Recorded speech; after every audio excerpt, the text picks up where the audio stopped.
Hello everyone, आप सभी दोस्तों का स्वागत है। इस वीडियो में हम लोग देखने वाले हैं BCCL आईपीओ को। Bharat coking coal limited IPO के बारे में बात करें तो इस कंपनी की ऑफिशियल डेट आ चुकी है, कब से आईपीओ ओपन होने वाली है और कौन कौन शेयर होल्डर्स के लिए एलिजिबल है, एक्स डेट और रिकॉर्ड डेट, यानी कि कब तक इस कंपनी के शेयर को आप लोगों ने बाइंग कर रखा होगा। आपके पोर्टफोलियो में इस कंपनी के पेरेंट्स कंपनी के शेयर आपकी आती हुई दिख चुकी होगी, तो यहाँ पे आप एलिजिबल हैं शेयर होल्डर्स कैटेगरी में अप्लाई करने के लिए। और साथ साथ कुछ बेसिक इन्फॉर्मेशन जो अवेलेबल है उनको हम लोग देखेंगे। सो वीडियो को इन तक देखिएगा और ऐसे ही daily IPO grey market premium से जुड़ी अपडेट के लिए चैनल को सब्सक्राइब कर लीजिए। साथ ही कमेंट्स में टेलीग्राम ग्रुप का लिंक दिया गया है, वहाँ भी जुड़ सकते हो टाइम पे अपडेट के लिए।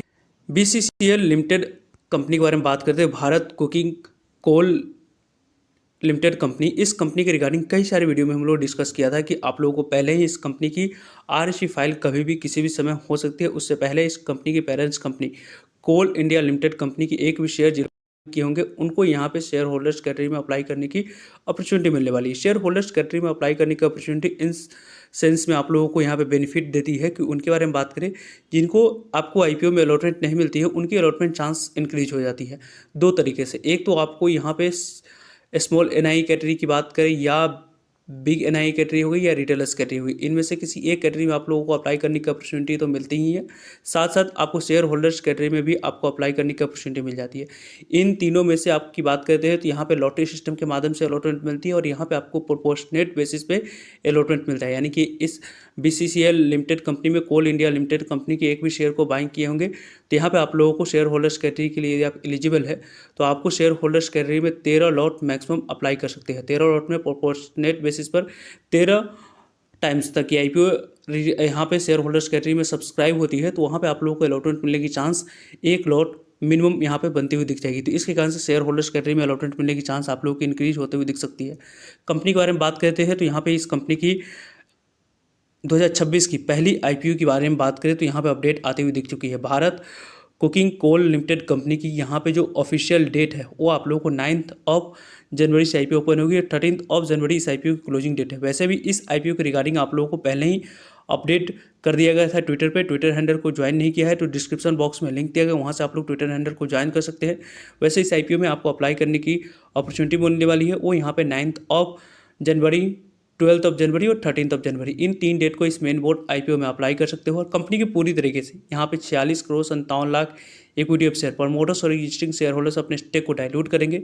और इस कंपनी के बारे में बात करते हैं तो यहाँ पे आप लोगों को इस कंपनी की जो रिकॉर्ड डेट है उनके बारे में बात करें तो रिकॉर्ड यहाँ पे एक्स डेट जो निकल कर आ रही है वो 1/1/2026, यानी कि आपको यहाँ पे इस कंपनी के बारे में बात करते हैं तो आपको शेयर होल्डर्स कैटेगरी के लिए टोटल इशू साइज की 10% टोटल यहाँ पे शेयर रिजर्व रखा गया है। यानी कि पूरी तरीके से जो इशू साइज है वैसे इस कंपनी की टेंटेटिव प्राइस में निकल कर आ रही है कि 70 से 80 के बीच में हो सकती है। उसके अकॉर्डिंग ग्रे मार्केट प्रीमियम में भी कारोबार होते हुए दिख रही है। ग्रे मार्केट प्रीमियम भी आपको इसके बारे में बात करते हैं तो यहाँ पे आप लोगों को 20 से 25% के आसपास कारोबार करती हुई दिख रही है। वैसे इस कंपनी की ऑफिशियल प्राइस बैंड आप लोगों को मंडे तक आते हुए दिख जाएगी। जैसे इस कंपनी की ऑफिशियल प्राइस बैंड आएगी उसके अकॉर्डिंग वैल्यूएशन कंपनी के द्वारा किस तरीके से कैसी रखी जाती है वो इंपॉर्टेंट रहेगा देखना। वैसे इस कंपनी की पेरेंट्स कंपनी कोल इंडिया लिमिटेड कंपनी की शेयर को यदि आप लोगों ने पहले कब तक बाइंग किए होंगे तो यदि आप एलिजिबल है इस कंपनी के बारे में तो उनके बारे में बात करते हैं तो यहाँ पे आज की डेट में 3 जनवरी को इस कंपनी की RC फाइल हुई है। तो इसके कारण से आपको फ्राइडे तक आपके डीमेट अकाउंट में शेयर आ जानी चाहिए। यानी कि आपकी बात करते हैं एक्स डेट, आपको 1 जनवरी के बारे में बात करते हैं, यानी कि आपकी इस कंपनी की 1 जनवरी तक इस कंपनी की एक भी शेयर को कोल इंडिया लिमिटेड कंपनी के शेयर को बाइंग किए होंगे तो यहाँ पे आप लोग क्विक के पोर्टफोलियो में 2 जनवरी तक यहाँ पे कोल इंडिया लिमिटेड कंपनी के शेयर आते हुए दिख चुकी होगी तो आप शेयर होल्डर्स कैटेगरी के लिए एलिजिबल है। यदि आप मंडे को शेयर को बाइंग करने के यहाँ पे इस कंपनी में शेयर होल्डर्स कैटेगरी में अप्लाई करने की प्लानिंग कर रहे हैं तो यहाँ पे आप एलिजिबल नहीं होंगे। तो इस तरीके से आप लोगों की डाउट्स सभी क्लियर हो गए होंगे। नहीं हुए हैं तो कमेंट्स करके पूछ सकते हैं। आने वाले समय में BCCL लिमिटेड कंपनी की जो भी आपकी डाउट्स रहेगी उस डाउट स्पेसिफिक संडे को एक इंपॉर्टेंट वीडियो में हम लोग पूरी तरीके से डिटेल्स में डिस्कस करेंगे।